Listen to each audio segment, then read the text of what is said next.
E assim, melhorou? Melhorou. Então tá, então é assim foi.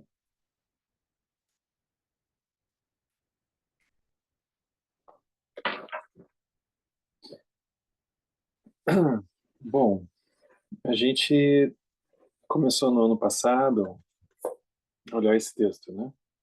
A tradução em português desse texto que chama Trabalho, Sexo, Dinheiro.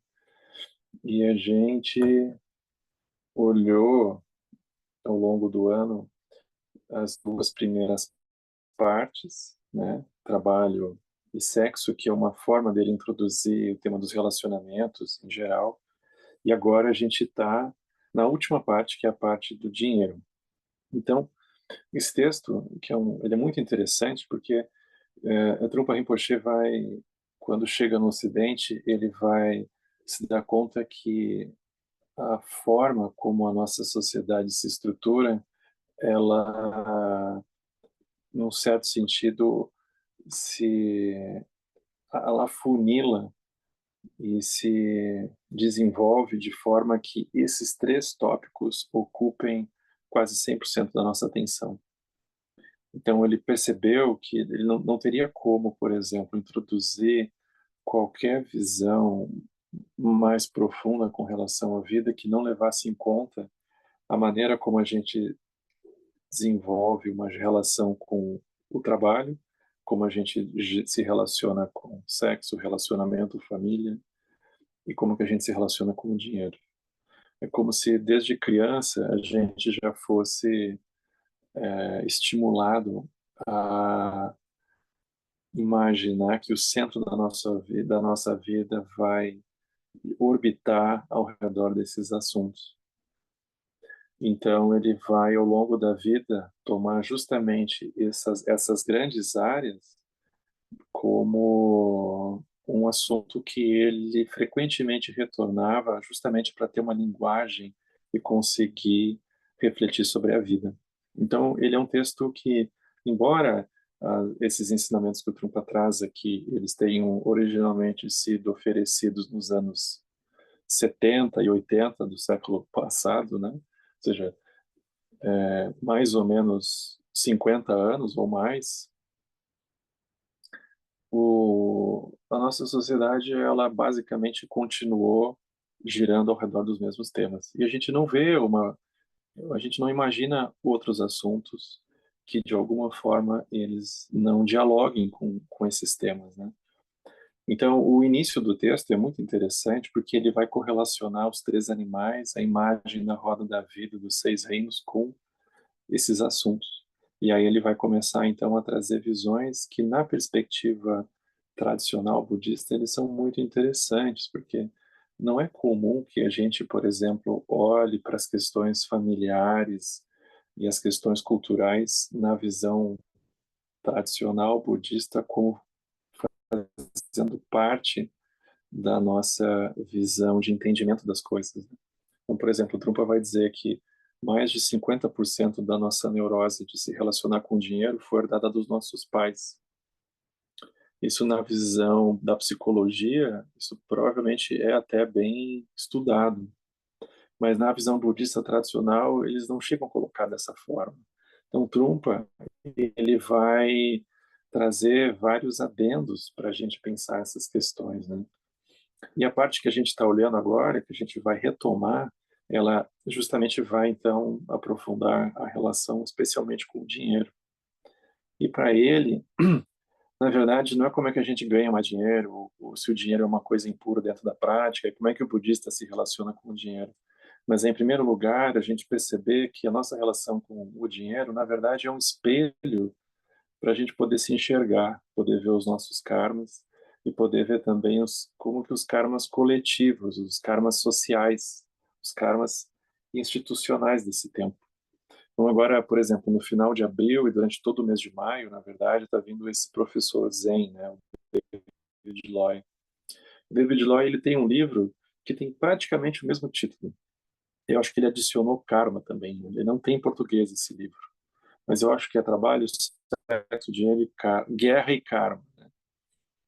Ele, como americano, ele bota karma. Então, acho que é dinheiro, sexo, guerra e karma. E ele vai trazer um pouco esses mesmos assuntos, só que ele vai trazer aquilo por dentro do Dharma, olhando de uma forma talvez menos cotidiana, que é o que o Trungpa traz, especialmente, e olhando de uma perspectiva mais social, mais estrutural do, do próprio sistema de visão de mundo que a gente tem foi se estruturando. Então ele vai fazer um paralelo desses com o budismo, que é super interessante.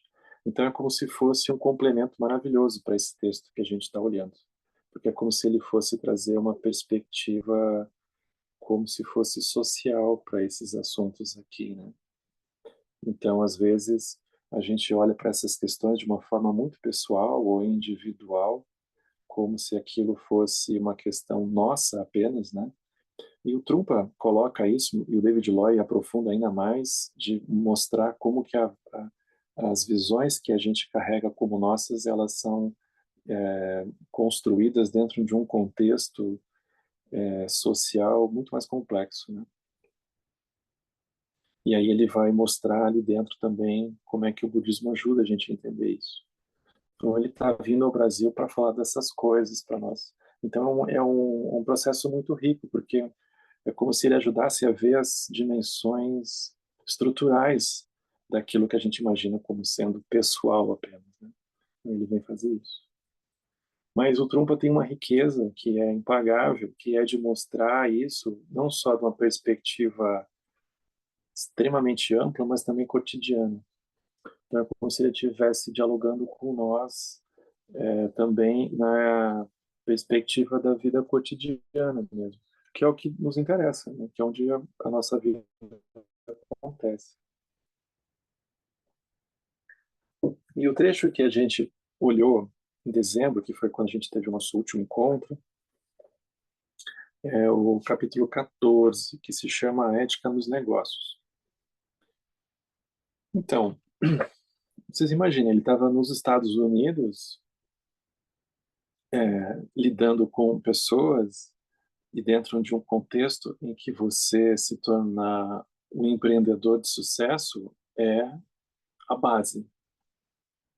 A gente também tem isso no Brasil, mas eu imagino que nos Estados Unidos isso deva ser ainda mais intenso, né? Então, ele estava tendo como alunos e olhando para as pessoas, para a Sangha em geral, como pessoas que, num certo sentido, se debatiam e seguem, na verdade, se debatendo quando a gente olha para nós. Como é que a gente faz para ganhar a vida e aquilo, de alguma forma, ter algum nível de equilíbrio com o que a gente cultiva no budismo, né? Como é que faz? E aí eu quero abrir um negócio, eu preciso ganhar dinheiro, eu tenho que pagar funcionários, eu tenho que contratar pessoas, eu tenho que vender coisas.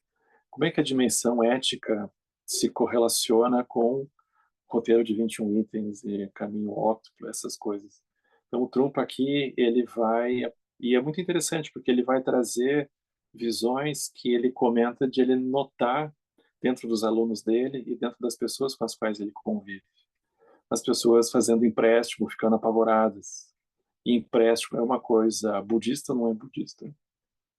E eu vender alguma coisa que talvez traga sofrimento. Isso é budista, não é budista. Então ele começa a refletir sobre esses itens. E é muito interessante, porque é muito prático, né?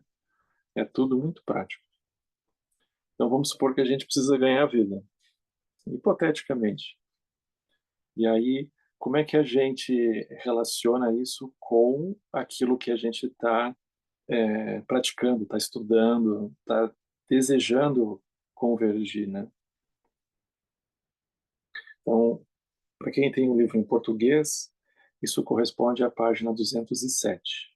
Em inglês eu não imagino bem, mas o capítulo é o Ética nos Negócios, para quem estiver acompanhando em inglês o livro. Então, o Trungpa ele diz assim: como uma extensão do modo como em geral encaramos o dinheiro, ser um empresário, ou na outra ponta, um assalariado, pode ser uma atividade que desenvolve a nossa sanidade e, dessa forma, ajuda a propagar o Dharma.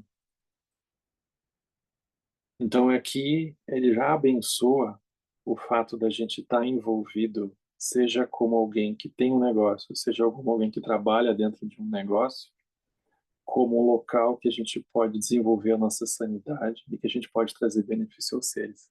Por quê? Porque se a gente imaginar que para poder trazer benefício aos seres a gente tem que se retirar do lugar que a gente está, não vai fazer sentido. Então ele diz, além disso, o mundo dos negócios nos ajuda, o mundo dos negócios expressa riqueza, no sentido de expandir a visão do Buda Dharma para o nosso estilo de vida e atividades. Tenho apresentado uma série de ensinamentos que eu chamo de aprendizado Shambhala, os quais versam precisamente sobre como estender a visão do budismo para a compreensão e a prática da vida cotidiana. A visão do budismo se baseia na superação do ego e na nossa dedicação ao próximo. E a visão de Shambhala consiste em estender esse entendimento e esses valores a um modo de vida completo e a criação de um mundo íntegro, a começar por uma sociedade fundamentada na dignidade e no estar atento, que eu chamo de Grande Sol do Leste. Isso aqui é muito bonito. Quem tiver tempo, vale a pena ler o texto do Trungpa que se chama Shambhala, O Caminho do Guerreiro. É muito bonito. Porque, por exemplo, quando o Trungpa chega, como todos os mestres que vêm da Ásia e eles chegam, eles, eles naturalmente vão começar trazendo os ensinamentos budistas. Então, eles começam a falar sobre as quatro novas verdades, eles começam a falar sobre meditação, sobre prajna.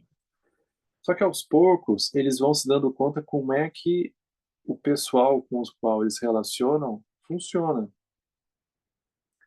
Então, ele, é como se eles fossem vendo que fosse insuficiente apenas traduzir e repetir as palavras do Buda, mas é necessário também, de alguma forma, produzir um entendimento de como que aqueles ensinamentos eles podem acontecer por dentro dos diferentes contextos que as vidas acontecem.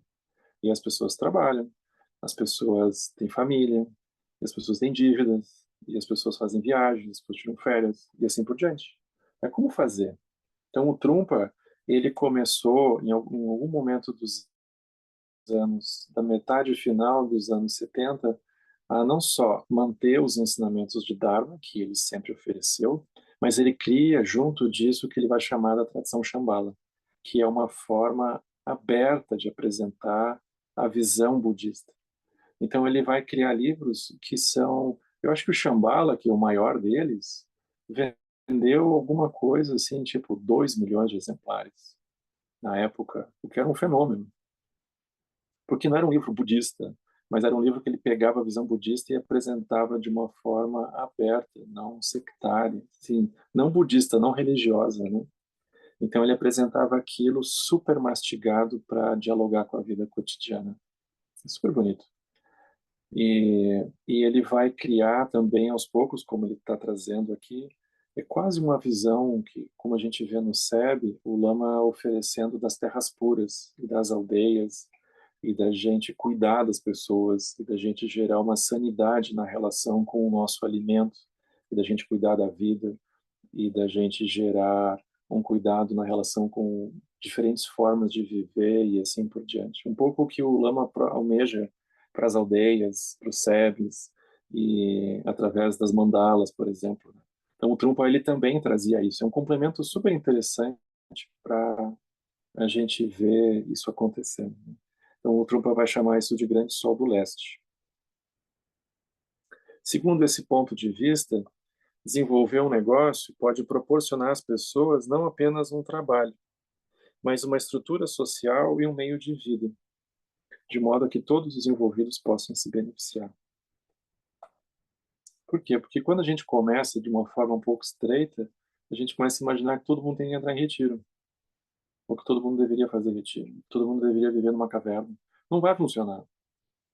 Não tem como. Isso nunca vai funcionar. Então, o Trungpa, ele de saída começou a refletir sobre como que os ensinamentos podem penetrar por dentro da vida das pessoas, onde as pessoas estiverem. Então, é uma habilidade tremenda dele de produzir esses ensinamentos, né? Então, aqui ele especificamente está falando sobre os negócios. Ele diz assim: nós temos que verificar, na nossa abordagem aos negócios, que tipo de poder humano ou econômico produzirá uma verdadeira realização.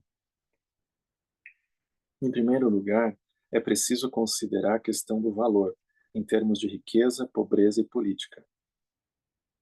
Em sua mente, o valor do seu negócio pode estar relacionado com a finalidade de realizar o sonho de acumular riqueza. Aqui é como se ele começasse a diagnosticar diferentes tipos de motivações que a gente tem quando começa um empreendimento. Então, por exemplo, a primeira delas, a gente quer fazer algo porque a gente quer ficar milionário. Talvez você queira fundar um império econômico próprio, com pessoas em volta trabalhando para você. Uma terceira noção de valor é montar uma empresa que seja uma expressão de realização pessoal e de liberdade individual. Você não pense em se dedicar a ideias superiores da verdade, como o Dharma. A sua empresa falará por si mesma. E se tudo der certo, o resgatará da pobreza. Aqui é como se fosse um bloco zero apenas, ou seja, não tem alguma coisa mais profunda associada. É o bloco zero cru. A quarta abordagem de valor é entusiasmar-se com a sua empresa porque esse projeto o faz sentir-se bem e criativo. Você sempre quis se expressar e agora você tem a oportunidade de pôr para fora o seu talento, o seu gênio. Pode haver problemas com todas essas abordagens. Ah, No entanto, um sistema de valor que é viável e que é útil, sem dúvida. E a base da abordagem aos negócios no presente caso é a de se relacionar com a sua vida diária e com a economia, mas sem que isso seja um fardo e nenhuma promessa. Ao contrário, o que se cultiva é o sentimento do dever, a partir do ponto de vista do ideal do Bodhisattva, de colocar os outros antes de nós. Você pensa levando em consideração obter recursos para si e para os outros. Você acolhe todo tipo de pessoas e as emprega na sua companhia. A base dessa abordagem é a coragem, que também está ligada à visão budista básica de ajudar o próximo. Então, aqui ele já coloca uma coisa interessante, porque o foco está nas pessoas. É óbvio que o foco está que o negócio ande, mas o ponto final ele não é eficiência necessariamente. E isso às vezes parece um pouco contraditório, porque a gente é tão muitas vezes estimulado a pensar apenas em termos de eficiência que a gente começa a sacrificar as pessoas e as relações para que a eficiência reine sempre, né, uma vez depois da outra. Mas é como se nesse ponto a neurose começa a se expandir, porque as relações e as pessoas começam a ficar pelo caminho, elas não vão ter lugar ali dentro. Então, não necessariamente a eficiência perfeita ela é o ponto central de quando vai se montar alguma coisa nesse sentido. Então, isso é o que ele vai chamar de coragem. E juntamente com essa coragem vem os meios hábeis. Ser inventivo ao trabalhar com a situação à sua volta, em termos econômicos, da força de trabalho e de quaisquer outros problemas que você possa ter na sua empresa. Numa coisa você pode confiar. Se a sua abordagem for verdadeira para você mesmo, ela será verdadeira para os outros. Depois dessa introdução, a gente pode examinar a questão da ética nos negócios. Aí ele começa a refletir, mas que obstáculos a gente teria para colocar isso em prática? Supor que a gente quer fazer isso acontecer, andar nessa direção. Que obstáculos surgiriam? Primeiro, aqui ele coloca padrões habituais. É uma outra forma de falar do karma. Então, nós vamos começar com os obstáculos da disciplina, ou ao que em sânscrito é chamado shila, ou sila paramita, que é a perfeição da disciplina que ele chama. O primeiro obstáculo na sua empresa, no seu negócio, são os seus próprios padrões habituais. Não podemos separar o nosso negócio da nossa prática geral de sanidade ou da nossa relação com os princípios do Dharma.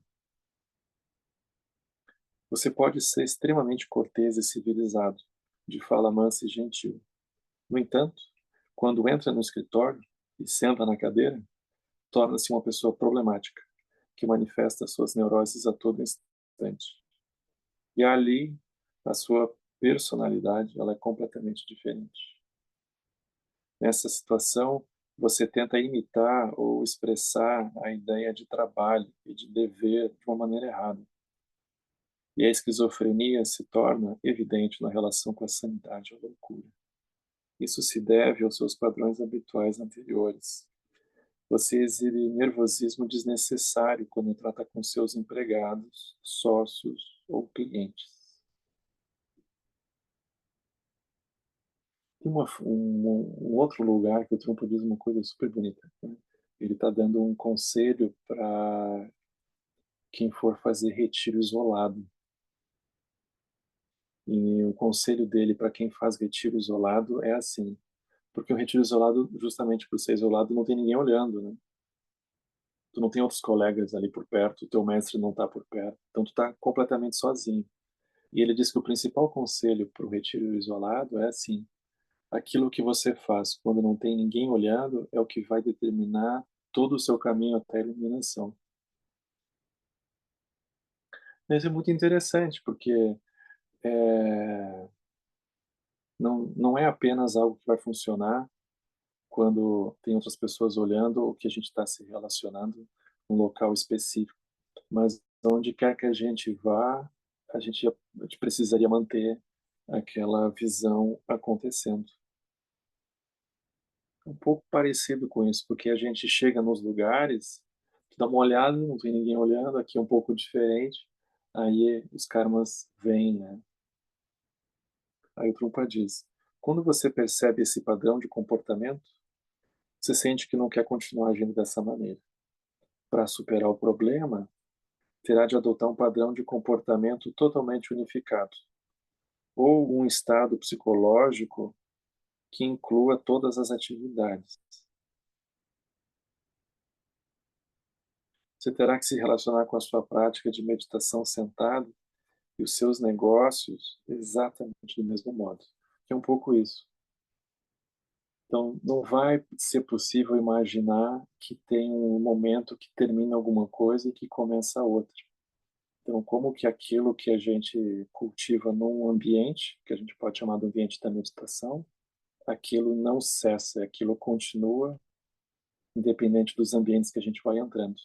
O cuidado, ele deveria ser o mesmo, ainda que a gente fisicamente não esteja no mesmo lugar, não esteja com as mesmas pessoas por perto, né?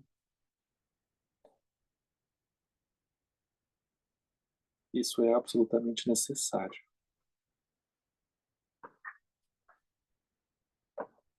Por que isso parece difícil? Porque parece que a gente chega num lugar que pensa, bom, agora eu vou trabalhar, depois eu volto à minha prática, ou eu vou pro SEB, ou alguma coisa assim, né? Aí isso fica comprometido, porque são regiões em que a gente desliga a chave. Aí ele começa a discorrer sobre obstáculos que começam a surgir, né? Ele diz assim: se você é o chefe e não utiliza essa abordagem unificada da disciplina, os funcionários percebem o que está acontecendo e ficam sujeitos às transformações pelas quais você está passando. Você tem um problema psicológico e a sua insanidade ela transparece, porque aquilo é sentido por quem está por perto, né? Então aquilo começa a contaminar quem estiver por perto da gente. Recair em padrões habituais dessa espécie cria um problema para todos. Vamos supor que seja um escritório, um ambiente de trabalho. Mesmo que haja muita prosperidade e capital de giro, se os membros da equipe não sentirem confiança o suficiente, eles também expressarão a loucura do chefe. Você começa a achar que todo local de trabalho fica frenético durante o horário do expediente. Que a pessoa que está à frente, ela, num certo sentido, autoriza os outros a também manifestarem aquilo num certo sentido, né? Então, a postura de quem, de alguma forma, estiver ali vai impactar, né? Então, basicamente, ele está dizendo para ter cuidado.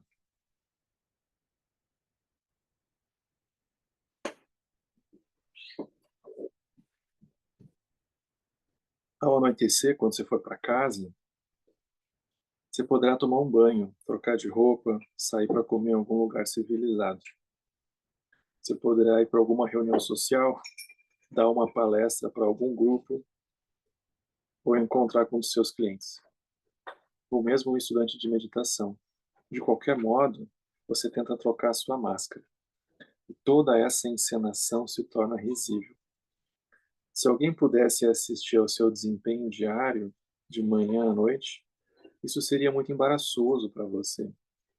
Mas, na verdade, as pessoas assistem sim. Muitas vezes você pensa que pode se esconder e levar uma vida dupla, quando na realidade todo mundo sabe o que você está fazendo. As pessoas não são tão estúpidas assim. Elas captam os seus padrões de comportamento. E levar uma vida dupla e ceder a padrões habituais é um dos maiores obstáculos à disciplina.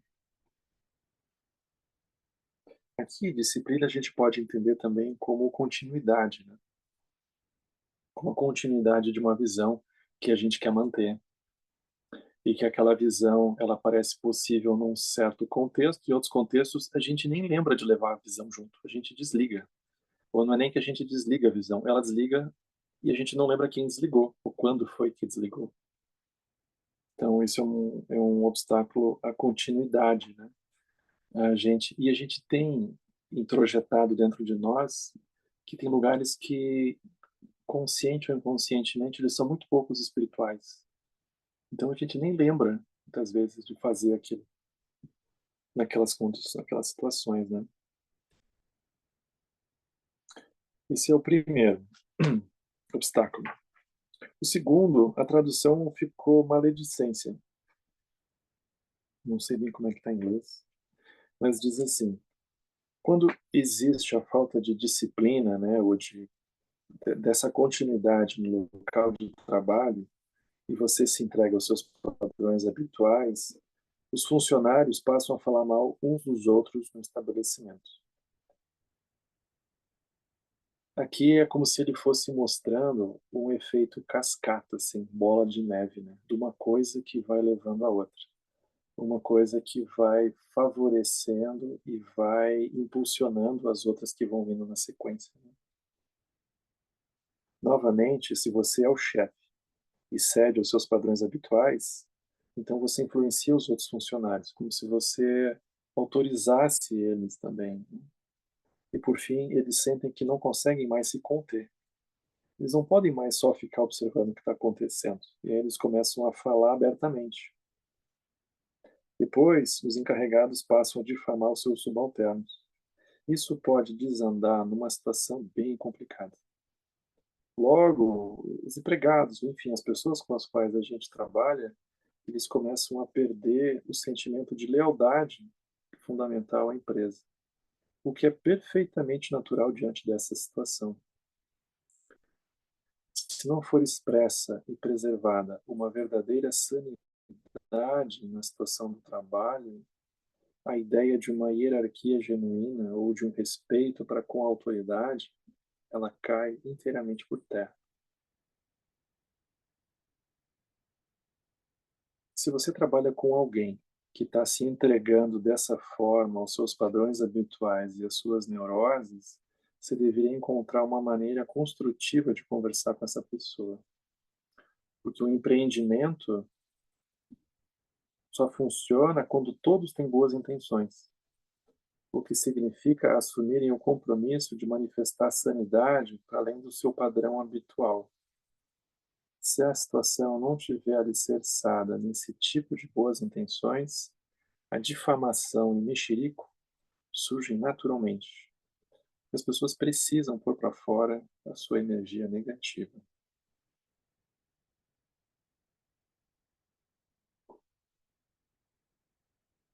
Uma coisa leva a outra, né? Então, aqui é como se a gente estivesse vendo a descrição do surgimento das ações não virtuosas dentro dos coletivos, dentro dos grupos.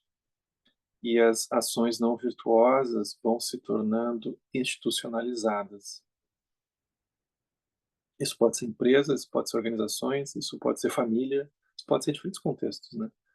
Uma coisa vai favorecendo, facilitando que nesse seguinte surge. Aí vem mentira, ou seja, a minha ação não virtuosa da mentira. Esse tipo de ambiente esquizofrênico de trabalho, muitas vezes não dizemos a verdade. Podemos acabar adicionando mais zeros ao nosso lucro, inflando o valor da empresa para poder obter um outro empréstimo bancário ou conseguir mais financiamento.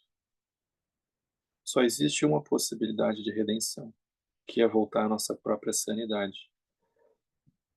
A prática da meditação é muito importante nesse tipo de situação. A prática da meditação sentada, ela poderá aumentar a nossa sanidade em 50%, o que já é alguma coisa, né? Dependendo de como ela anda, 50%. Ou seja, ela pode nos impedir de fazer algo totalmente maluco, como um tipo de loucura dessas, realmente, né? De mudar o layout da coisa, né?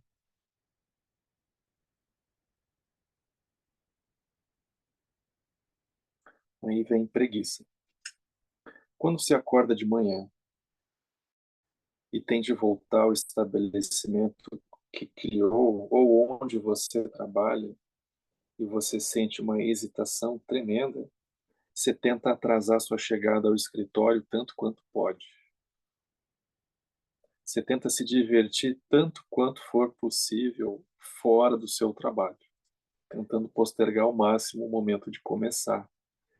Essa atitude, ela cria, na verdade, uma situação muito pouco saudável, porque você não tem entusiasmo real pelo seu trabalho. Se os proprietários e funcionários não comparecem pontualmente, não trabalham em conjunto, cria-se muita depressão, não manifesta e ninguém se entende. Você acaba não trabalhando o suficiente para ver os projetos concluídos. A única ocasião em que realmente trabalha duro é quando tem que fazer algo a qualquer custo para que a sua empresa não fracasse. Então, você faz. Mas fora isso, você não tem nenhum incentivo para trabalhar e nem razão alguma para se sentir contente no que você estiver fazendo nos negócios. O oposto desses obstáculos é estar livre dos padrões habituais, da maledicência, da mentira e da preguiça. Essas são as disciplinas básicas que nós precisamos aplicar nos negócios, nas organizações, nos projetos que a gente tiver envolvido. Talvez você ache que os exemplos que eu dei não se aplicam a você, mas se analisar bem a sua situação nos negócios, empreendimentos, assim por diante, desse ponto de vista, verá como esses princípios eles são absolutamente pertinentes. Se você verificar o que se passa no seu modo de ser em relação ao seu ambiente de trabalho, então poderá superar o que tem de ser superado. Então essa é a primeira parte. É muito interessante, porque ele vai mostrando como que problemas que a gente vai localizar, às vezes, que já aparecem como incêndios completos acontecendo, e eles têm, na verdade, origem nessas pequenas fissuras, nesses pequenos hábitos, nessas micro ações que vão se avolumando e vão, de alguma forma, produzindo uma visão que vai adoecendo todo o ambiente. Agora, ele vai falar de meditação. Mas quando ele fala em meditação, ele não está dizendo para a gente criar um departamento de meditação no lugar que a gente trabalha e ter um horário de meditação que a gente vai botar todo mundo lá das 8 às 9. E que aí, se todo mundo fizer isso, a coisa vai dar certo. Ele não está falando sobre isso. Aqui é como se ele estivesse olhando qualidades que a meditação nos convida a cultivar. Ele pega essas qualidades e passa a utilizar nos ambientes de trabalho. O que interessa aqui são as qualidades que a meditação, de uma forma indireta, nos convidam a estar atentos e a cultivar. Então, ele vai dizer isso. Agora, eu gostaria de discutir a aplicação da disciplina meditativa no local de trabalho. Não estamos falando aqui de meditar no trabalho num sentido literal, mas sim de como introduzir esse estado de espírito nos seus negócios. Disciplina meditativa é o ato de trabalhar com todo o nosso modo de ser. Nesse caso, podemos falar de atributos positivos.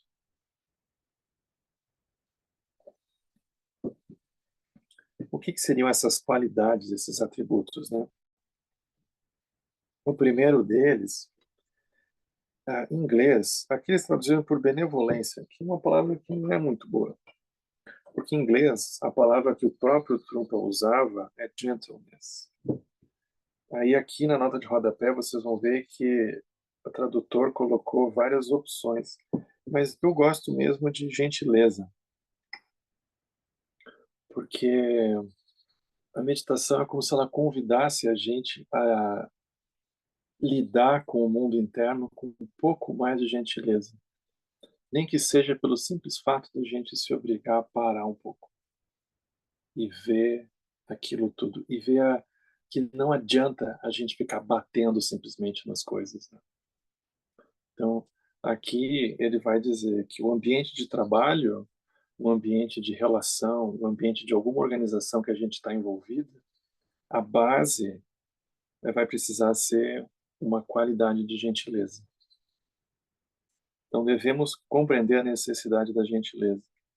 Gentileza significa estar livre da agressão, mas também estender-nos mais, completamente, em nossos negócios e na nossa vida. De novo, nos referimos à não separação entre os negócios e a vida doméstica. Tudo está relacionado. Quando a disciplina básica houver se desenvolvido em você, liberando dos padrões habituais, da maledicência, falsidade, preguiça, então você poderá ser gentil, ficará curado da depressão e poderá se dar o luxo de sorrir. Poderá se permitir ser bondoso e curioso. A base é a gentileza. É criar um ambiente gentil de relação para que aquilo possa andar. Segundo é livre da hipocrisia. Então, nesse ponto, a gente também pode ficar livre da hipocrisia. Não consideramos nossos negócios como uma forma de fugir da verdade ou da sanidade do Buda Dharma. Também não os consideramos como uma diversão, como uma forma de criar um império econômico ou de promover a nossa influência como pessoa. Ficar famoso, redes sociais e assim por diante, né? E livre da competição.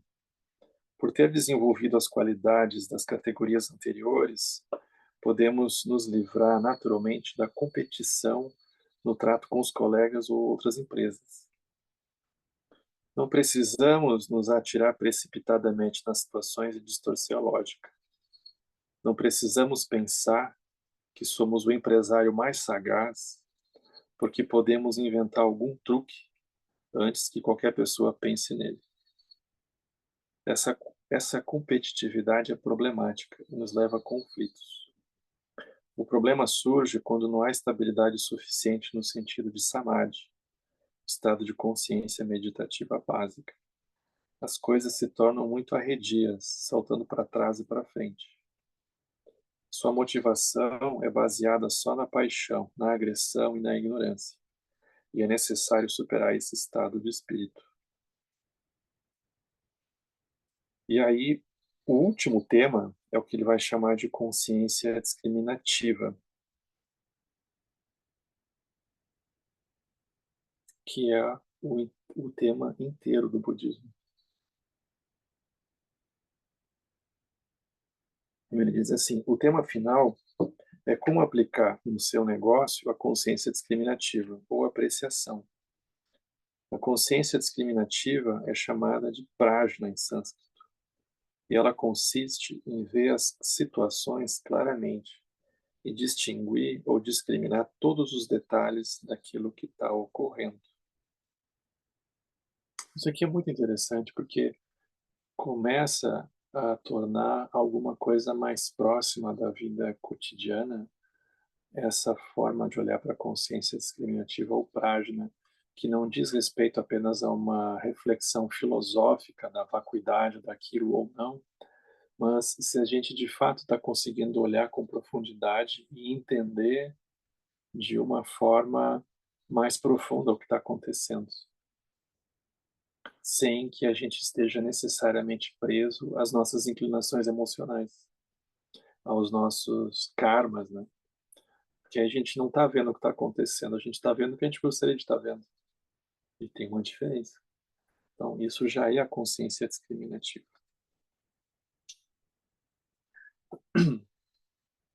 Quando essa visão de uma consciência discriminativa ela acontece na organização que a gente estiver envolvido, no projeto, no negócio que a gente está envolvido,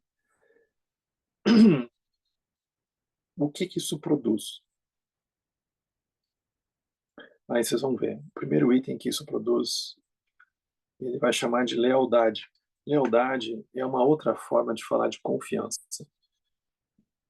Eu acho que eu até preferiria a tradução por confiança, porque é como se a gente passasse a confiar. E a confiança, ela é a base de muito problema nos projetos em conjunto, porque é como que a gente tem que fazer alguma coisa acontecer. Aí diferentes pessoas são encarregadas de diferentes tarefas. Se não tiver confiança, a gente vai passar o tempo inteiro desconfiado se o outro fez ou se o outro não fez, se o outro fez certo ou se o outro não fez certo, se o outro telefonou e confirmou aquilo ou ele não telefonou e não confirmou, se ele mandou e-mail ou ele não mandou e-mail, se ele verificou se aquilo andou ou se ele não foi, se ele cotou o que tinha que cotar de preço ou ele não cotou. E a gente não só fica ansioso com o que a gente tem que fazer, mas a gente fica fiscalizando quem está por perto. Mas por que você comprou nesse lugar e pagou tanto? Outro dia eu passei lá na rua tal e vi que estavam vendendo isso aqui por tanto. Por que tu comprou lá? Tu fez pesquisa de preço? Onde é que tu tirou isso daqui? Aí tem uma desconfiança de base e isso começa a minar qualquer possibilidade daquilo acontecer, porque a gente desconfia de tudo. Então a base dessa relação mais lúcida, ela precisa de confiança, que ele vai também usar a expressão lealdade, uma outra forma de falar disso. Então, ele vai dizer, nesse caso, lealdade ou confiança é o apreço pelos colegas, por quem está trabalhando com você. A pessoa pode não ser, de fato, um especialista, mas ela está ali fazendo o que ela pode. Você não considera as outras pessoas no local de trabalho simplesmente como objetos.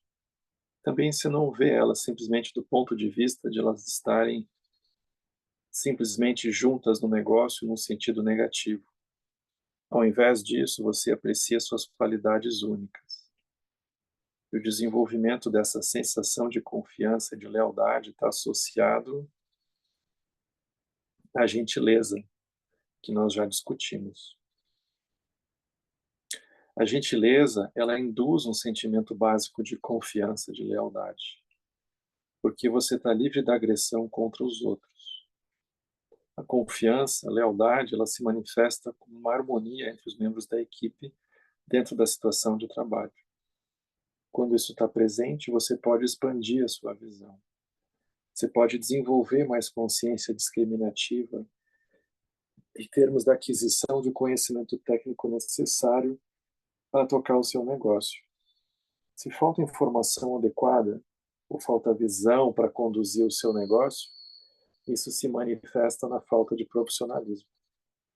No entanto, você pode obter o conhecimento que você precisa.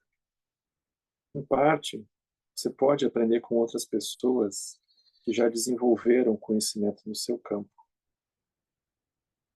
No entanto, às vezes é problemático basear sua visão puramente no conhecimento ou no sucesso das outras pessoas. Por quê? Porque você deseja imitar elas, fazer o mesmo que elas nos negócios, nas artes, seja lá no que for. Se tivermos consciência básica discriminadora, ela nos proporcionará, escolhas potenciais e maneiras de improvisar que não se baseiam puramente na adoção do conceito da admiração extremada pelo sucesso da outra pessoa.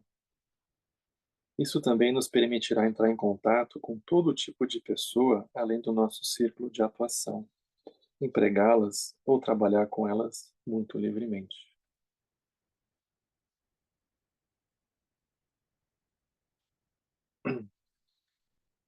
Eu acho que no caso, por exemplo, né, do SEB, ele é uma grande escola de como que a gente pode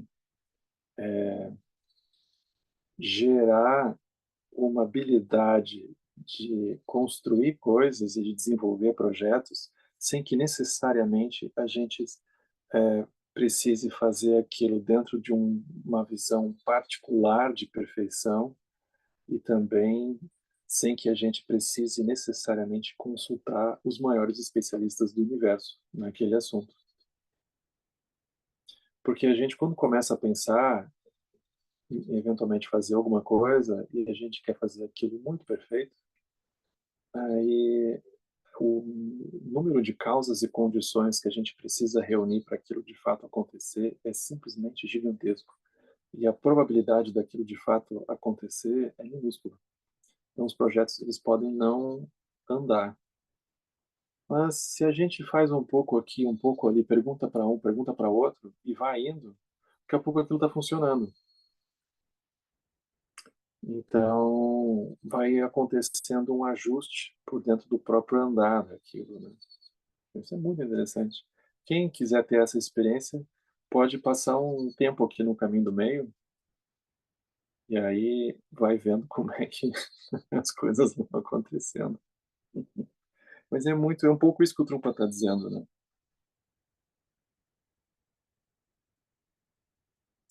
Pelo fato de termos desenvolvido nossa disciplina básica, ou Shila, o que inclui não mentir, não ou falar mal dos outros, nós somos capazes de dizer a verdade na situação de trabalho. No nosso negócio, podemos usar como apoio a atmosfera, o ambiente familiar que nos rodeia, e ao mesmo tempo, temos de nos expandir constantemente para além dele. Nos negócios, é sempre necessário trazer sangue novo para o sistema, bem como novos capitais, de modo que não fiquemos o tempo todo apenas reciclando as mesmas coisas, pois com isso a nossa empresa poderia secar completamente. Eu propus uma analogia muito específica, né? Ele diz assim, por exemplo, o nosso planeta, ele é pequeno. Há um limite para a quantidade de urina que podemos despejar sobre ele e ainda ter água fresca para beber. Caso urinemos demais, talvez terminemos tendo uma água muito salgada. Do mesmo modo, precisamos trazer para o nosso sistema sangue novo, novos recursos, tanto quanto possível, mas sem perder a nossa integridade. É bom inventar coisas novas, né? Porque isso renova a energia, ter sonhos novos, né? Ter projetos novos de tanto em tanto. Isso é saudável, né? Trumpa diz assim: eu tenho notado que quando se deparam com problemas econômicos no seu negócio, as pessoas muitas vezes elas ficam paralisadas, agindo como se estivessem completamente encurraladas. Muitas vezes você sente que não tem outra escolha a não ser gritar. Em tais situações, você precisa ampliar sua visão com base na consciência discriminativa e, em seguida, improvisar com quaisquer recursos que estiverem à sua disposição. Mas, às vezes, quando alcançam um pequeno sucesso no empreendimento, as pessoas acham que podem sair por aí fazendo loucuras. Gente bem-sucedida nos negócios costuma achar que não precisa de proteção e da amizade dos colegas antigos. Elas julgam que as novas amizades a valoriza mais que os velhos amigos. Essas duas posições extremas exigem a aplicação da consciência discriminativa. São os problemas do eternalismo e do niilismo, que surgem nos nossos empreendimentos de negócios. Eternalismo é pensar que você dominou completamente a situação e não necessita de nenhum apoio mais. Nem imagina que alguma coisa possa dar errado. Niilismo é o sentimento fatalista que surge quando há um problema no seu negócio e você pensa que será pessoalmente destruído por esse obstáculo imediato.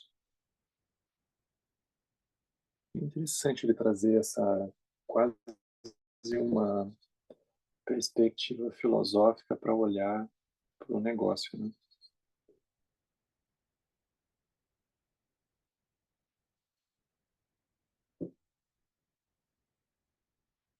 A gente vai ver agora o último trecho, que é o que ele chama de dizer a verdade. A gente vai olhar até esse ponto. A gente vai parar e vai conversar um pouco. Então, o Trumpa diz, né? Junto dessa qualidade de confiança que é completamente necessária para que as coisas andem, e a gente, com certeza, todo mundo tem exemplos na vida que vai lembrando de como que a desconfiança que vai muitas vezes surgindo nos ambientes, ela vai minando a nossa vontade de seguir adiante, vai obstaculizando, porque a todo momento tem alguém fiscalizando e tem alguém criticando alguma coisa nesse sentido. Ele vai colocar aqui que dizer a verdade é muito importante. No relacionamento com os funcionários do seu negócio, é muito importante dizer a verdade. Se você tentar agir como um guru com eles, recorrendo a várias formas tortuosas de lidar com a situação, isso não vai funcionar. Você tem que ser muito simples e direto, sobretudo, especialmente no mundo dos negócios. Essa atitude se baseia na aplicação da consciência discriminativa. Aqui, trata-se de compartilhar o que você sabe de maneira bem direta e sem subterfúgios.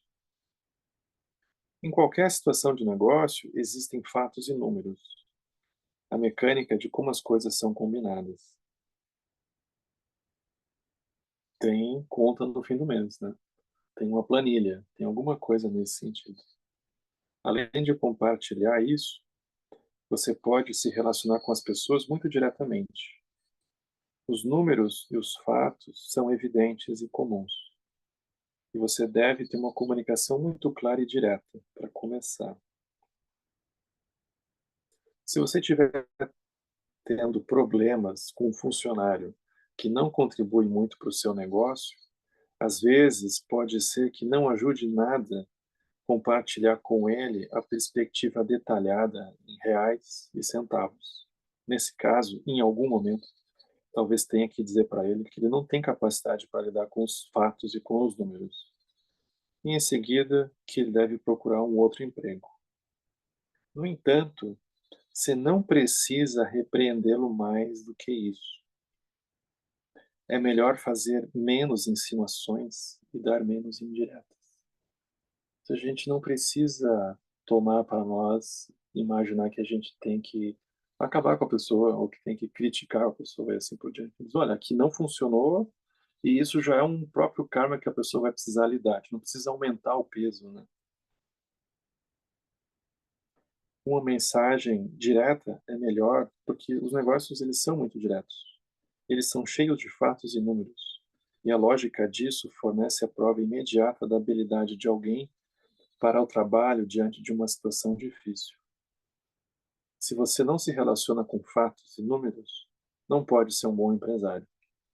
Se você começar a filosofar sobre toda a situação, você só vai criar dificuldades. Então, vamos parar aqui. É um pouco longo, né?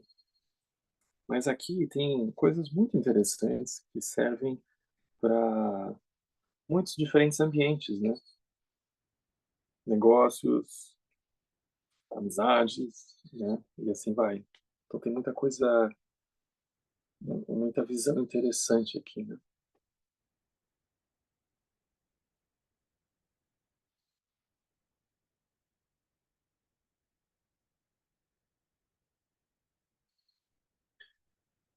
Então, disse isso para a gente poder conversar um pouco. Eu sei que tem pessoas aqui que têm uma boa experiência nesse assunto.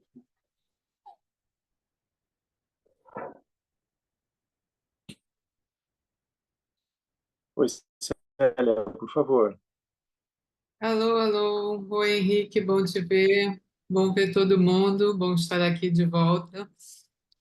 É, eu achei bonito que ele falou da consciência discriminadora, mas engraçado que eu vejo isso um pouco que você, para ter resultado das pessoas, você tem que captar bem cada um, né? E ter um bom conhecimento da pessoa para poder usá-la da melhor maneira num projeto, em que ela vai funcionar melhor, de que maneira que ela vai se sentir mais produtiva e com mais energia para participar melhor. Então, isso seria um pouco sabedoria do espelho, né? Então, está embutido É, aí em consciência discriminadora esse tipo do que eu estou falando, de sabedoria do espelho, estaria incluído aí, né? Eu imagino. com Porque, certeza. é. porque é fundamental, né? Principalmente se você não só de um projeto para ter resultados no projeto, mas no ambiente de trabalho em geral, né? Como liderança, Uhum, você tem que conhecer bem as pessoas para poder ah, ver como é que elas vão funcionar melhor ali no ambiente, né? De que maneira que elas podem ser mais produtivas e trazer mais energia, né? E estarem felizes fazendo o que estão fazendo, né? Porque esse é o ponto. É o que ele fala que uhum. não é importante a eficiência, o importante é as pessoas estarem felizes com o que elas estão fazendo para elas se colocarem mais naquilo e produzir melhor, né? Ultimamente, no final. Então, deu assim uma volta um pouquinho, mas chegou no mesmo lugar, né? Uhum. É assim que sabedorias elas seriam assim, né? Se a gente fosse montar um programa de motivação, se fosse fazer um TED assim empresarial budista, a gente usaria as 5 sabedorias, as coisas que o Trumpa diz aqui, daria super certo. Tem tudo a ver, Porque né? Muito bom tá isso. ver, Eu bem uhum. que gostaria de ter tido esse capítulo antes de trabalhar lá no Citibank em Nova York. Ter sido muito bom. Pois é, Pois é, porque a competição lá é impossível, não tem como driblar. imagina. É um fato, né? É um Uhum. fato da vida lá. Não tem como driblar isso ou evitar, né? Não dá. Está muito presente, muito latente, né? É tudo em função disso. E não só a competição, mas dinheiro, né? O vil metal. É, Então, e o Trumpa estava falando vendo as pessoas justamente, né? pois é, De lá.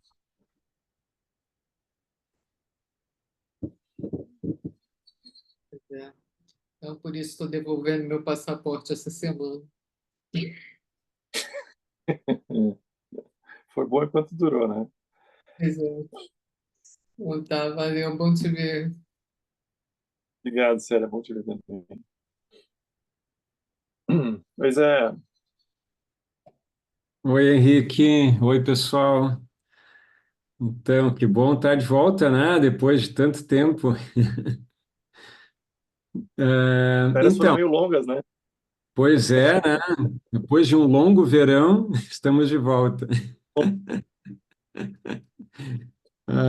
Então, não, eu queria só comentar que quando a gente leu aquele trecho ali do Sangue Novo, né? Eu lembrei na hora do Sensei Kaz, né? Porque eu lembro que uma vez perguntaram para ele assim, qual era o segredo dele, né? Tu vê, o Cass agora está com 90 anos, né? Mas quando ele veio ao Brasil, né? Ele tinha 84, 85 por aí, e perguntaram para ele qual era o segredo da vitalidade dele, né? E ele respondeu que era estar entusiasmado com qualquer projeto que ele se envolvesse, ele tinha que estar entusiasmado com aquilo, né? Então ele só trabalha assim. E é impressionante, né? Porque o Cássio está com 90 anos, ele está assim, publicando 2, 3 livros por ano, sabe? É uma coisa impressionante, né? E acho que tem a ver com um pouco assim com isso que ele fala do sangue novo, né? De você estar com projetos novos, né? Ele não fala do entusiasmo, mas eu fiz essa associação, né? Não sei se, se é exatamente o que ele queria dizer, né? É como se dentro do reino humano a gente só soubesse funcionar assim. Então a gente precisa utilizar isso dessa forma.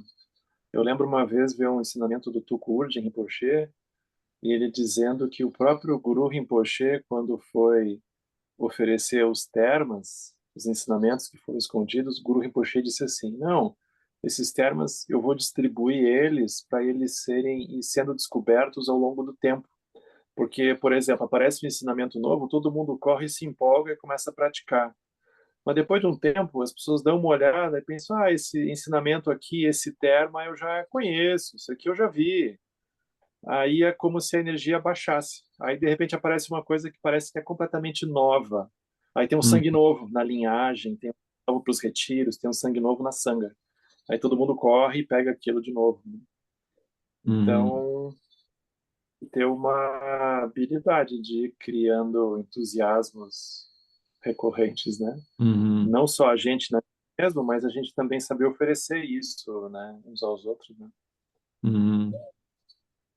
Sim, essa a familiaridade com no teu exemplo, com um ensinamento, vai gerar esse sentimento de, esse aqui eu já li, esse aqui eu já estudei, né? Agora aparece um novo, tem aquela É, o entusiasmo da novidade, né?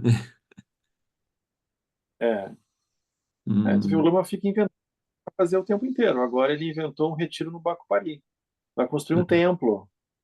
Aí ele fica ah, botando energia, né? Convidando e convidando. Não, aí vai ser um retiro que vai ter 4 retiros de 15 dias e vai durar 2 meses. E aham, aí, quem sabe, no ano que consegue ir para a Índia ver o Dalai Lama. É um sangue novo aquilo. De repente, ir para a Índia, todo mundo, e ver o Dalai Lama e fica lá um tempo. Aí tem um sangue novo, e sabe lá do que vem depois. Então, ele está o tempo todo injetando adrenalina e energia nas pessoas, né? E nele uhum, mesmo, ele se move, né? uhum. Mas é engraçado porque é muito uma coisa do jeito de olhar o mundo e as coisas, né? Porque a gente não precisa ter a novidade em si, a gente pode olhar com olhos novos, né? É, quando eu dou aula assim, dou minhas oficinas de fotografia, eu falo muito disso, né? Que a familiaridade nos torna desatentos, assim. Então, eu costumo dizer assim, a gente não precisa, sabe, a gente não precisa viajar para o Nepal para fazer uma foto incrível, né? Basta ter novos olhos, né? Eu falo assim do olhar de criança, né? A criança, assim, bom, agora eu estou com um netinho de 1 ano, eu estou vivendo isso. Tudo está vendo pela primeira vez, né? Então, a criança, assim, com 1 ano de idade, olha uma árvore e diz assim: Uau, que coisa incrível isso aqui, né? E a gente olha uma árvore e tá, mais uma árvore, né? Então, mas a gente consegue, se a gente treinar, a gente consegue olhar as coisas com novos olhos, né? Então, a Norine comentou isso do olhos novos, não é uma frase minha, viu? É uma frase do Proust, né? Que ele dizia: a verdadeira viagem da descoberta consiste não em ver novas paisagens, mas em ter novos olhos, né? Então, é isso. Na minha interpretação, é isso, né? Ter o olhar da criança e se a gente tiver novos olhos para a realidade, a gente vai se deslumbrar com tudo, né? Com toda a realidade, né? E isso pode ser o segredo para fazer ótimas fotos, para olhar o Sutra do Coração, que a gente, né, lê todo assim frequentemente e se maravilhar com o Sutra do Coração, mesmo já tendo lido ele tantas vezes, né? Uhum. É Enfim, sangue verdade, novo, perfeito. né? Novo, olho novo, sangue novo. É isso. Bom te ver, Henrique. Bom ver aqui, bom ver a sangue aqui de novo reunida, viu, nos quadradinhos. Obrigado, Isa. Valeu. Abraço. Abraço. Pode falar, Ju. Deixa eu ver. Olá, boa tarde a todos, né? Eu estou pegando o estudo já nessa reta final, né? Mas foi provocativo para mim também estar pensando algumas coisas e compartilhando com vocês, né? E eu fiquei pensando muito essa questão do contexto, né? De olhar esse dinheiro como um espelho, né? Aí vou falar de um contexto, né? O contexto da academia, né? E pensando que essa coisa do dinheiro, entendendo assim, enquanto moeda de troca, ela pode se materializar de diferentes formas, né? Porque em alguns contextos não é tão monetarizado, mas é o reconhecimento, é o aplauso. Então, tem outras formas que compõem esse lugar aí desse acúmulo, né? Porque o dinheiro nos remete muito a essa ideia de acúmulo, às vezes de avareza, né? De mau uso do dinheiro. E eu vejo que tem outros elementos que compõem um pouco esse lugar desse acúmulo, né? Dessa moeda de troca, né? E que eu acho que, me parece que algo complicado são exatamente as emoções aflitivas, né? Que estão sendo a base para isso, né? E aí eu acho que várias coisas se transformam nesse lugar do dinheiro, sabe? Até mesmo acumular muitos projetos, acumular muitas ações, mas com base em que energia, né? Em que emoção? Então, muitas vezes não é esse dinheiro monetarizado, mas outras formas de ganhos e perdas dessa energia de investimento, né? E vejo que é muito complexo para a gente a questão do dinheiro, porque nos remete a toda a questão de um modo de produção, de questão de exploração, do uso adequado ou inadequado desse dinheiro, das hierarquias nos processos de trabalho, né?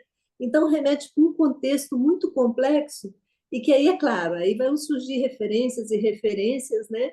E a gente vai se apegando a isso e construindo identidades. Mas eu vejo que muitas vezes a gente olha para ele de uma maneira, mas eu acho que talvez tenha o sutil disso. É isso que eu estava querendo chegar. Uma dimensão sutil desse uso, né? Talvez mais dentro de uma consciência discriminativa, né? Mais adequado desse dinheiro. Aí, se você pudesse comentar um pouco isso, Henrique, eu acho que para ampliar um pouco, talvez a minha visão, se está ainda estreita em relação a esse dinheiro, né? Eu acho que toda a parte do dinheiro desse livro é muito interessante. Porque, por exemplo, para quem vem de um lugar de olhar, vamos dizer assim, estruturalmente para a questão do dinheiro, dos modos de produção, seja a partir de Marx, seja a partir de Bourdieu, que vai falar do capital simbólico e vai falar de diferentes formas de capital, esse texto é muito interessante porque ele não vai ir por aí. Então ele vai introduzir um outro, o livro inteiro, na verdade, quando ele, por exemplo, ele vai falar de trabalho, ele não vai se propor a fazer uma análise sociológica da forma como o trabalho se estabelece na nossa sociedade, porque isso já foi feito. E ele, como um lama tibetano, recém-chegado no Ocidente, não é o papel dele fazer isso, né? É um pouco assim, como é que a contribuição budista, o que a contribuição do budismo tem a oferecer para a forma como a gente se relaciona com o trabalho e também com o dinheiro. Então, é como se o Trungpa tivesse muitas vezes diagnosticando, pensando em voz alta e olhando para essas dimensões mais sutis e psicológicas mesmo que a gente tem na relação com o dinheiro, né? E eu imagino também que ele está olhando para muitos dos alunos dele, pessoas da Sangha, vão pensar assim, muitas delas com perfil de esquerda, com muitas críticas ao sistema como um todo. Mas ao mesmo tempo as pessoas têm que trabalhar. Ao mesmo tempo o trabalho ele não é necessariamente uma coisa horrível. Então é como se ele fosse aprofundando a forma de olhar para aquilo, sabe? Ele vai introduzindo outras formas que eu imagino que dentro da visão acadêmica, de uma forma geral, seria talvez muito pouco discutido ou teria pouco espaço, né? Porque é como se a forma materialista de olhar a história ela sempre tivesse muito peso, né? Mas aqui o Trungpa ele vai trazer dimensões mais sutis, mais emocionais e psicológicas, né? E também de olhar como que o dinheiro, ele vai dizer, o dinheiro é uma energia, é um tipo de energia, e é uma energia de abundância. Então ele não anula as outras formas de olhar, mas eu procuro olhar com uma visão que enriquece, ou até mesmo uma visão crítica social que a gente já tem, de ter um olhar assim novo, criativo para essas visões que às vezes vão ficando muito pesadas, né? E um pouco sem saída também. Então eu acho super interessante as reflexões que ele traz, porque são muito raras da gente encontrar A gente não encontra muitos textos como esse que vão convidar a gente a olhar para essas questões, né? Dentro do budismo, por exemplo. Então é super legal. Depois tu dá uma olhada, assim, a parte inteira do dinheiro é muito interessante, né? Ele vai falar do karma familiar, ele vai falar é, dos padrões neuróticos que a gente tem na relação com o dinheiro e assim por diante, né? Ele vai falar no capítulo do trabalho, ele vai falar até mesmo do centro de Dharma lidando com o dinheiro, com a questão do dinheiro. E aí, a gente cobra para as pessoas meditarem ou não cobra? Quanto é que custa para a pessoa atingir iluminação? Não, ele provoca uma série de provocações que era justamente o estilo dele, né? Como é que essas coisas acontecem? Então é muito interessante o contexto todo, né? Obrigada, vou dar uma olhada. Obrigada. Bem, tá. Obrigado. Oi, Tamara. Oi, Henrique. Oi, gente. Vocês estão me ouvindo? Super bem. Não? Então tá. Que bom que você voltou, Henrique. Eu Tamo queria, aí. per- eu queria perguntar daquela parte que ele estava falando que a disciplina meditativa ajuda a desenvolver a Uhum. consciência discriminativa. E aí, essa visão da consciência discriminativa produz, então, a lealdade ou a confiança, né? Você até comentou que você acha melhor a palavra confiança do que a palavra lealdade. Aí Uhum. a minha dúvida é assim, é como é que a nossa prática vai aumentar a nossa confiança em relação ao outro, ou aos outros, ou ao nosso trabalho, ou a uma relação, ou seja o que for. Porque que nem, pensando nas palavras, né? Você falou que lealdade talvez não fosse a melhor palavra, mas quando eu ouço lealdade, parece que é alguma coisa que o outro tem para mim. E confiança parece que é uma coisa minha, eu que tenho confiança no outro. E eu só tenho confiança no outro se ele for leal ou se ele me inspirar lealdade. E aí eu não sei como uma coisa anda sem a outra. Então, como é que eu posso desenvolver a confiança em alguém, ou num trabalho, ou numa coisa assim, só por mim mesmo, sem que o outro me mostre alguma coisa? Porque eu posso praticar super bem, só fazer direitinho minha meditação todo dia. Só que a pessoa, por exemplo, ela tem algumas ações que às vezes eu não concordo, ou ela pensa muito diferente de mim. E quanto mais eu aprofundo a minha visão sobre ela, mais eu entendo que ela pensa totalmente diferente de mim. E aí eu não consigo confiar nessa pessoa, porque parece que não encaixa assim. O que ela quer é bem diferente do que eu quero, por exemplo. Como é que eu não entendi como é que se desenvolve essa confiança, mesmo quando as coisas parecem ser tão opostas.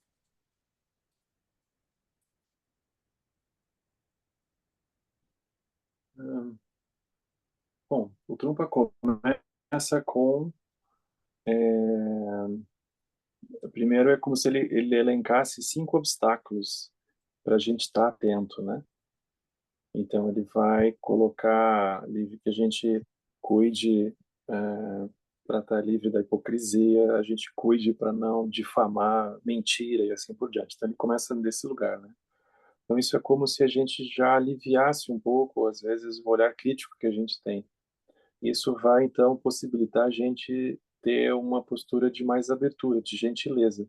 Um pouco o que a Célia estava falando também, né, que complementa da sabedoria do espelho, que é um pouco o que você está trazendo também, né? Porque a gente está olhando para outra pessoa, para as pessoas e tentando entender onde é que elas estão.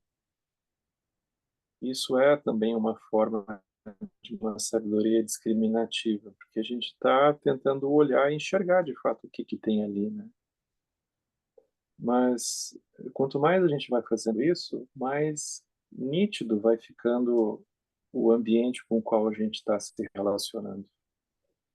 Então, se a gente vai conhecendo melhor, a gente vai sabendo o que que dá para contar, o que que não dá para contar. E se a gente vai, por exemplo, olhar para a gente mesmo, a gente vai gerando uma relação mais honesta com a gente. Porque, por exemplo, mesmo que a gente se proponha a fazer tais e tais tarefas, a gente vê que facilmente a gente não consegue cumprir o que a gente promete para a gente mesmo. Então, quanto mais honesta for sendo a relação que a gente vai tendo com a gente, mais leve também começa a ser a forma que a gente começa a se relacionar com os outros, porque é um pouco contraditório a gente imaginar que eu vou cobrar do outro algo que, quando eu olho para minha mente, eu vejo que a minha mente ela não é muito leal, ela não é muito confiável, porque a gente se propôs, a gente imagina numa direção, mas a gente tem karmas que nos arrastam para cá e para lá, né? Então, no mínimo, a gente diminui um olhar crítico que a gente tem, um olhar condenatório que a gente possa vir a ter, né? Isso já é um tipo de olhar super positivo e super favorável para que uma espécie de relação mais, no mínimo, mais transparente possa acontecer. Até o ponto, eventualmente, de chegar a uma conclusão de que, eventualmente, não é o caso de, naquele contexto, esse tipo de atividade continuar, porque as pessoas talvez realmente não vão se adaptar, a coisa não vai andar. Mas a gente também vai diminuindo o grau de expectativa que a gente vai tendo. A gente vai tendo mais espaço para a própria impermanência das coisas. Isso já é um tipo de confiança que a gente vai gerando. A gente vai também confiando no sentido que, à medida que vai se estabelecendo uma visão elevada entre todas as pessoas, não tem ninguém que seja mal um contra o outro, mas que a gente tem karmas.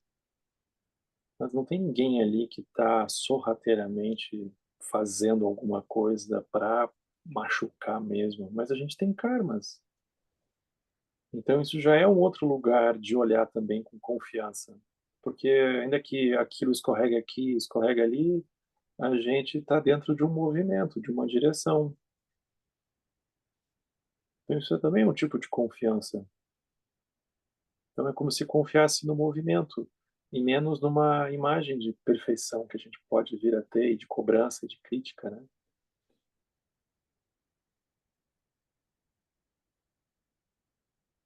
Então, talvez a confiança não seja no outro, ou na relação, ou no trabalho, ou no projeto.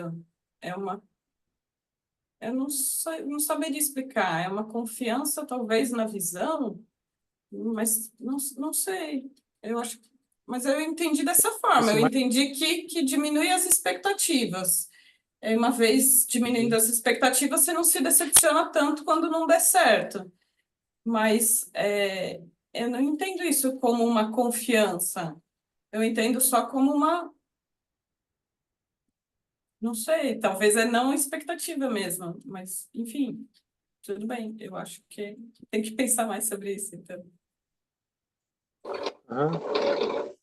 Por exemplo, a gente combina alguma coisa com as pessoas, mas tem uma série de causas e condições que podem atuar ali e que podem interferir dentro do que foi imaginado, do que foi planejado. Mas a gente não condena a pessoa. A gente sabe que tem muitas causas e condições que atuam para que as coisas aconteçam ou não aconteçam. A gente vai olhando de uma forma menos pessoal. Isso também é confiar no movimento. Então, não deu certo agora, daqui a pouco dá certo. Mas a gente não deixa de confiar na pessoa. A gente tem uma visão que a gente quer cultivar, que a gente quer andar. Mas se a gente imaginar que ela é uma confiança no CPF de alguém, aí fica muito difícil, porque o, quando a gente vê os mestres falando do caminho do Bodhisattva, que até o sétimo bhumi, o Bodhisattva pode se atrapalhar e renascer no reino dos infernos, que dirá de alguém que trabalha com nós. Então é muito contraditório a gente imaginar que a confiança vem na ausência de oscilação do outro. Aí é uma confiança que ela é impossível, porque a gente mesmo oscila, aí eu vou cobrar do outro algo que eu mesmo não consigo oferecer.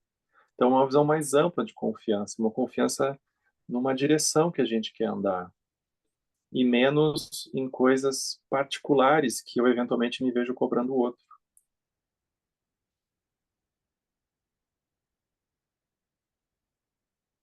Eu acho que pega bastante a hora que você fala que nem assim, a gente às vezes a gente mesmo falha, né? A gente tem um monte de coisa que a gente queria fazer e a gente não faz.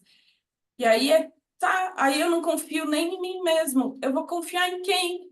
Entendeu? Isso fica meio sem chão, né? Aquela coisa. Mas é na direção. Deve ter alguma coisa que Muda, leva a gente para o caminho. Ah. Mas, por exemplo, aí esse é um ponto muito interessante para seguir pensando. Ele não tem uma resposta, né? Porque é como se fosse dentro de um cenário em que as coisas elas não, quando a gente lembra do Prajnaparamita, dentro de um cenário em que as coisas elas não existem dentro delas mesmas, a gente querer amarrar elas para que elas agora passem a existir definitivamente desse jeito. Mas elas não vão, porque não faz parte da realidade ser do jeito premeditado que a gente gostaria que existisse. Porque elas não existem lá dentro, elas mesmas. É como se fosse já de saída uma forma de olhar que é assim, eu disse pro sofá que ele é sofá, eu disse para a cadeira que ela é cadeira, eu disse para aquela pessoa que ela é aquela pessoa, só que nada disso no fundo é aquilo. Então a gente começa a cobrar um tipo de realidade que no fundo ela não existe. Então, se a gente vai precisar ampliar a própria forma de olhar as coisas. Por isso que o Prajnaparamita é tão importante nesses momentos, porque aí ele nos alivia. É como se a gente cobrasse das coisas que elas fossem eternamente aquilo que elas por algum momento se apresentaram para nós, mas aquilo não é possível de cobrar do mundo, né? Das coisas, porque a base delas é muito mais fugidia do que isso.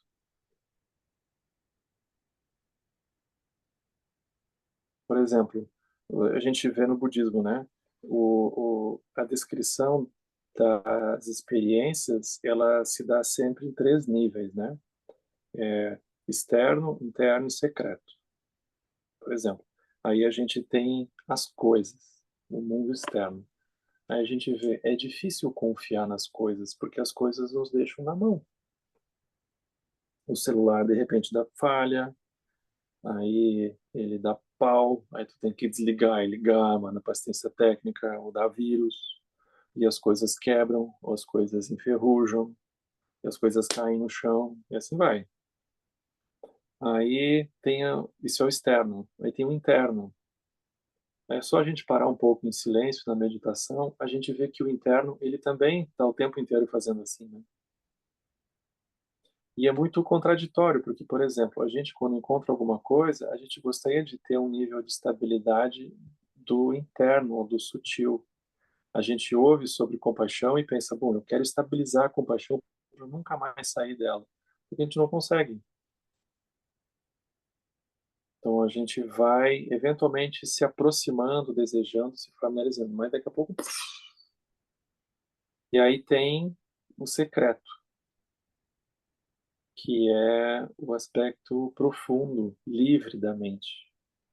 Então a gente vai sendo sempre convidado a tomar refúgio no aspecto secreto, porque o aspecto grosseiro, o aspecto sutil, eles o tempo inteiro. Então, o refúgio, isso é no Chuva de Bênçãos, a gente fala do Mahaguru, a união de todas as fontes de refúgio. Toma o refúgio, agora até a iluminação. Aquilo é o aspecto secreto.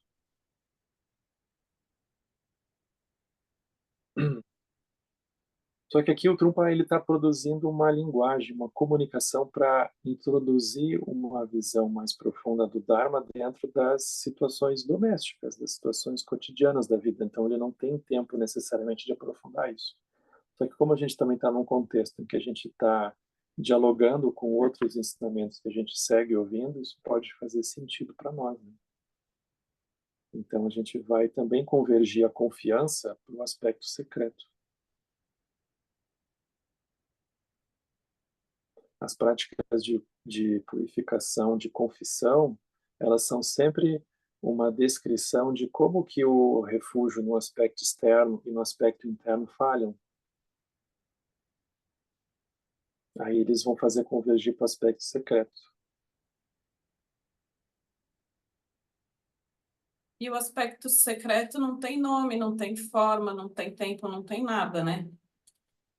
Ah, E aí, quando eu penso que eu deveria ser leal a alguma coisa, então, é alguma coisa da mesma forma, do aspecto secreto, que também não tem nome, não tem forma, não tem tempo. Então, teoricamente, eu não deveria ser leal a alguma coisa ou a alguém, só ao aspecto secreto. É meio que isso, né? Mas, mas a gente também não vai ficar. Isso é, é sempre contraditório. Por exemplo, se a gente tomar refúgio nisso e só ficar nisso, a vida também não vai andar. Porque a gente, no aspecto relativo da realidade das coisas, a gente não vai conseguir estabelecer nenhum tipo de relação, porque vai ficar muito difícil. Porque é como se para as coisas no nível assim causal funcionarem precisasse de um pouco de previsibilidade, senão fica impossível. Então a gente vai indo, mas vai de uma forma um pouco mais leve que seja.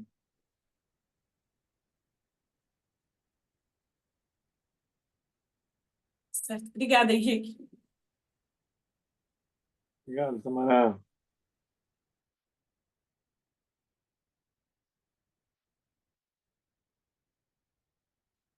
Oi, Guta.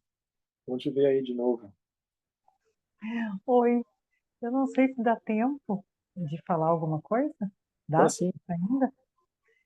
Não, eu queria falar de... É muito bom estar aqui, muito bom. Obrigada por me acolher de novo. E eu queria falar de como eu tenho aprendido com as relações, assim, porque de repente eu me vi como gestora de uma empresa que é a família, né? Por causa dos cuidados com Uhum. os meus pais idosos. Nesse momento, por exemplo, eu lido com 6 cuidadoras e tem mais a moça da limpeza, e tem mais as fisioterapeutas, e tem mais os médicos, e tem mais um monte de coisas, né?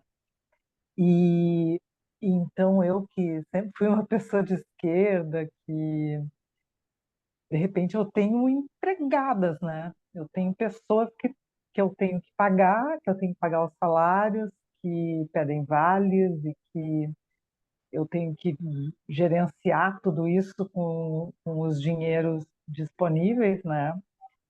E isso é bem complicado, assim. E também, de repente, eu tenho que ver essa questão da eficiência, né? Como tu falaste, né? Achei muito interessante isso, porque quando eu comecei aqui, que eu vim para cá durante a pandemia, que eu recém tinha me aposentado, quando eu vim para cá, eu tinha uma ideia de como deveria ser o trabalho de cada um, assim, de como seria a eficiência, né? Claro, a prioridade é a saúde do pai e da mãe, e será que as pessoas estão fazendo o que tem que ser feito? E era um olhar meio duro, assim. Aí depois, aos pouquinhos, eu vou vendo, né, as particularidades de cada uma e cada uma funciona de um jeito, aí vai vendo também a luminosidade. E se por acaso não der tudo certo os horários, vai chegar uma hora que vai chegar o fim do plantão, e eles estão vivos, né?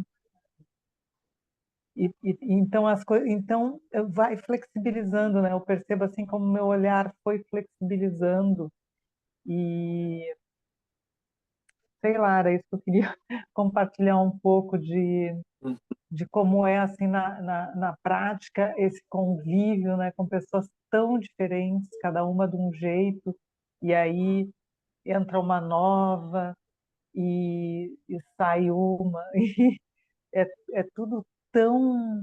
Bem como o Lama estava falando, né, aquilo da gente estar olhando como espelho, e a coisa de como é impermanente, né? Uma pessoa que estava tão bem, de repente ela muda completamente, né? E não sei, eu só queria falar disso, né? De como é realmente impermanente, como muda o tempo todo, como nem sei direito, mas era mais ou menos isso, assim, dizer como é a experiência de lidar com várias pessoas e, e reconhecer amizade, reconhecer que pode contar e que daqui a pouco também já não pode. E não sei, é tudo muito mutável, assim, muito.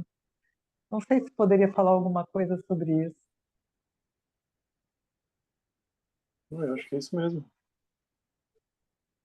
Em certo momento parece que dá para contar, daqui a pouco não dá mais, né? Como se aquele karma se exauriu, num certo sentido, né? E aí a gente precisa ver como seguir, porque tem coisas práticas, objetivas, né? Como a saúde dos teus pais, elas têm que seguir acontecendo. Mas a gente vai entendendo que é um pouco assim que funciona, né? Bonito o teu relato, porque ele mostra como que a gente vai, não é nem, vai humanizando, né? A gente começa, é sempre assim, em qualquer área da vida, né? A gente começa com uma expectativa, porque ela está um pouco descolada, assim, de como que as coisas acontecem. Aí a gente vai tendo esse processo de chegar ali de fato, né? Devagar, assim.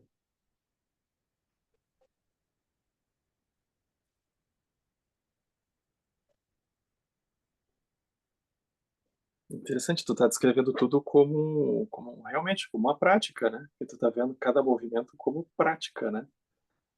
É justamente isso.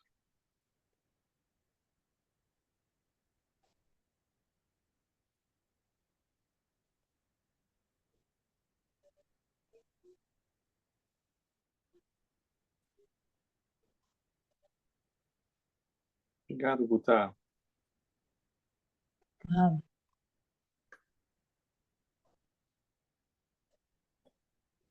Gente, então acho que a gente encerra aqui por hoje. E aí a gente faz a dedicação. Então, que os méritos deste encontro se expandam e toquem a todos. Que o Mestre Universal da Paz e da Compaixão, Sua Santidade Dalai Lama, juntamente com todos os mestres de todas as tradições que veiculam essa mensagem, tenham longa vida. Que todos estejam a salvo de gerar pensamentos negativos, o obstáculo mais destrutivo. Que esses pensamentos nunca surjam em nossa mente. E que todos os seres também estejam livres de pensamentos negativos. Kingo Choso Rinlo Chezan Sasun Chapapel Rojo Choso Não Indra do Sungene Show.